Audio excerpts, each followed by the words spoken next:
Praise po ay nangyayari every second and fourth Sunday of the month. Pero after po nung mga service natin, every 8 a.m. and 4 p.m., meron po tayong youth huddle. And then meron din po tayong youth connect. Nangyayari naman din po ito every first and third Saturday. So encouraging every youth na kung wala po kayo gagawin or siguro po may problema kayo sa school, pwede nyo pong lapitan yung mga kuya, mga kapatid nyo po para tulungan po kayo. And also, pag-ibig yung faith nyo para po kay Lord. Kasi Lord lang, yung maasahan natin kahit anong mangyari sa buhay natin. So next po, we have this tahanan, Victory Family, Victory Bulacan, Family Gateway. So siguro po yung mga pagod na, ito naman po yung tayo para mag-relax naman tayo, mag-unwind. Ito po yung mangyayari sa November 26 to 28. 3 araw po ito na magre-relax po tayo, magre-restart at kikilalanin po natin si Lord. So, more details po to be posted po every Sunday and then some announcement din po will be posted on our page. So before we start, pwede po ba tayo tumayo? So let me encourage you lang po. Sabi nito sa Hebrews 13 and 18, Jesus Christ is the same yesterday, today, and forever. So kahit anong sitwasyon sa buhay natin, we will still worship our Lord. So today, hindi accidental na nandito kayo. Nandito kayo kasi meron tayo hinanayin. Meron tayong gusto yung pasalamat. Sa lahat ngayon, taas natin ang kamay kay Lord, alright? Pwede ba natin gawin yan? So, ewan!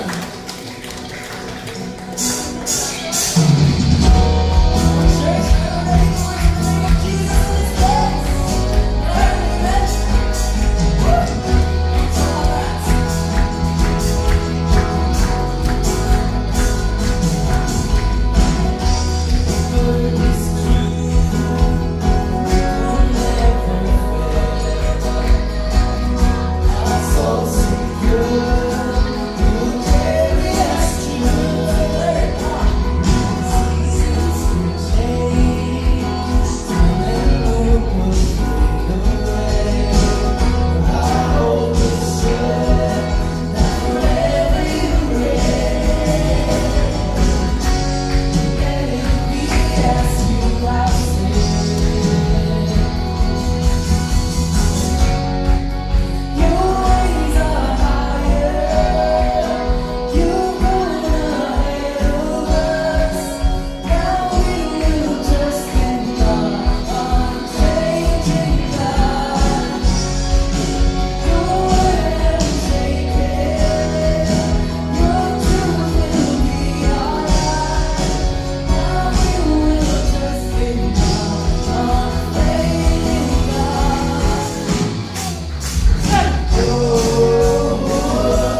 His praise.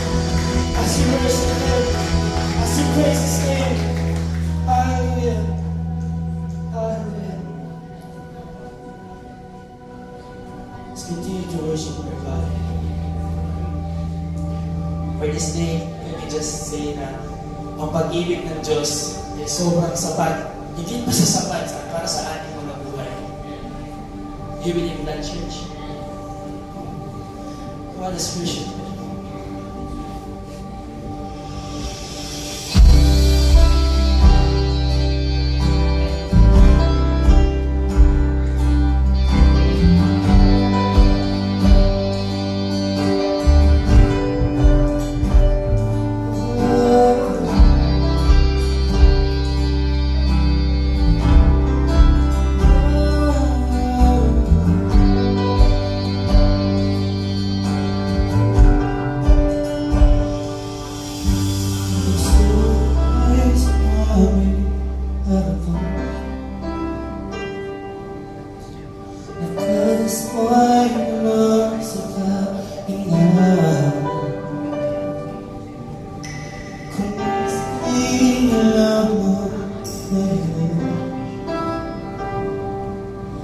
Ngunit ikaw palagi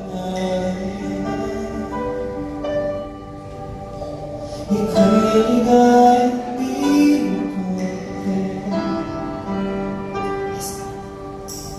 sana naman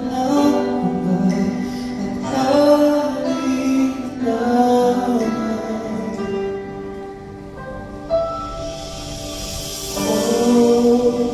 Panginoon, ang pag-ibig ko'y higit sa kaya ibigay ng mundo. Katapatan mo'y ihahayag ko upang makilala ang ngalan mo. Panginoon, pumagosip, ipapastay. O Panginoon, Jesus ay basta aming naroon. Ikaw ay naman sa Panginoon. Ikaw lang ang aming kailangan. Ang iyong presensya, kumagisingin. Ang iyong presensya ay kaliyan. Ika'y ligaya.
Sapat ang kaluwalhatian mo, yeah. Sapat ang kapangyarihan ng name mo. Huwag ka na kita taas tao Kristo. Malataw, sabay-sabay natin, sapat. Sapat ang biyaya na mula sa'yo. Kailangan di nagkulang.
Gawin po natin ito as we give thanks sa lahat ng katapatan na binigay niya sa buhay natin.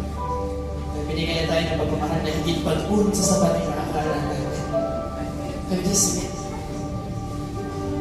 Oh, Panginoon, as loud as you can.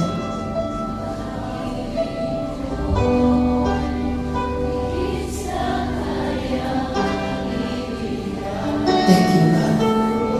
Thank you, Lord. Katapatan mo, ihahayag ko upang makilala ang galing mo, Panginoon.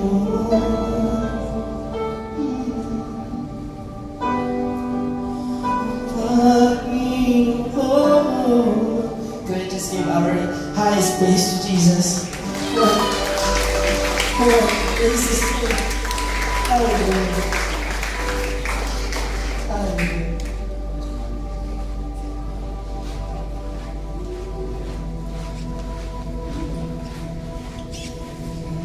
Yes. Oh, your mercy never fails me. All my days I've been held in your hands.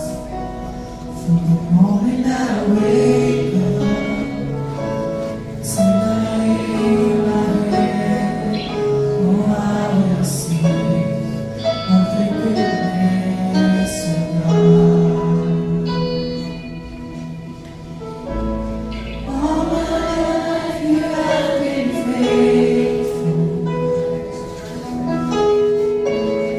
All my life you have been so, so good. With every breath that I am able, oh, I will sing of the goodness of God.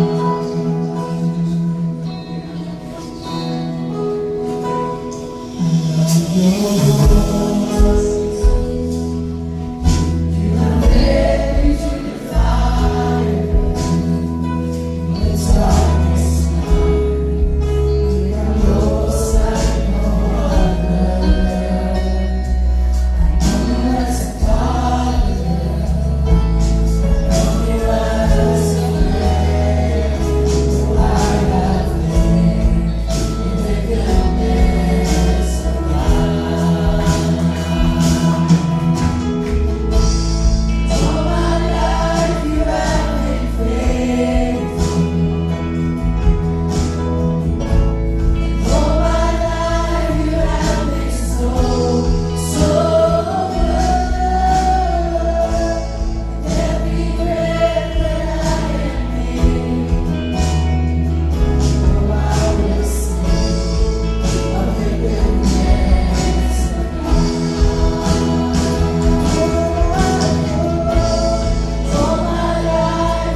yung ating mga magulang, especially yung nanay natin.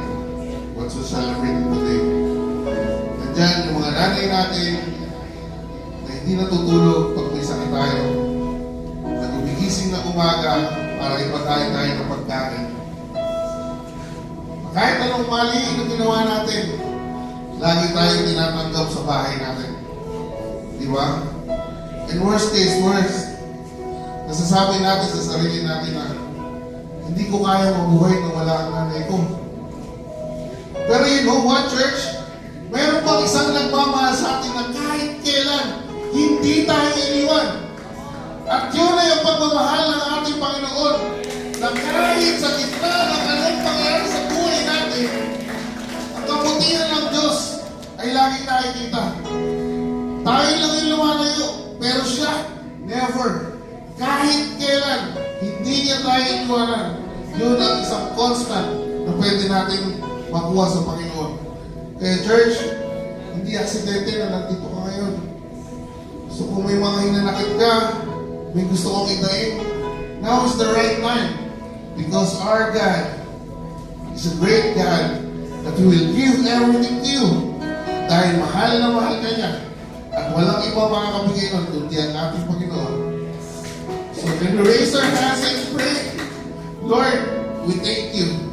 Lord, here we are. We surrender everything to you, Lord. We lift everything to you. Lahat ng heartache, lahat ng lungkot, finances ko, Lord. Approval sa business, everything, Lord. We lift up everything to you because ikaw lang ang aming solusyon sa lahat ng bagay. Lord, forgive us. We offer you our hearts.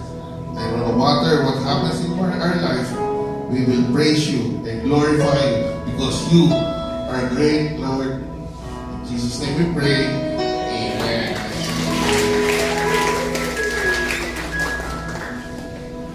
So for our tithes and offering, let me call the Brother Josh. Good afternoon, everyone. My name is Josh, one of the servants leader here. And for our tithes and offerings, I would like to encourage you this verse. That's from Proverbs 3, verse 9 to 10.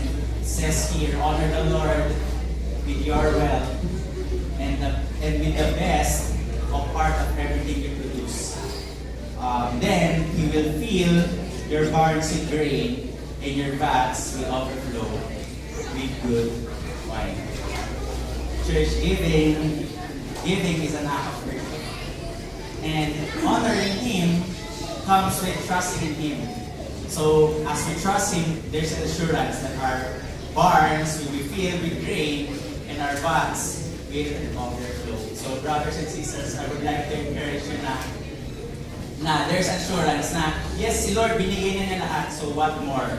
What more kung ano pa yung kaya na ibigay sa atin. So as we honor Him through our giving, we give everything that we have. So brothers and sisters, let me just pray for you. Let's bow our heads and close our eyes. Lord, thank you, Lord, for the ability to produce well. Lord, thank you, Lord, there's assurance, Lord, that we will never lack of everything, Lord, because you are Lord and you are the Savior. Father, thank you, Lord, because you gave us the ability to produce well, Father. Bless these hands, Lord, so that they can be a blessing to others, Lord.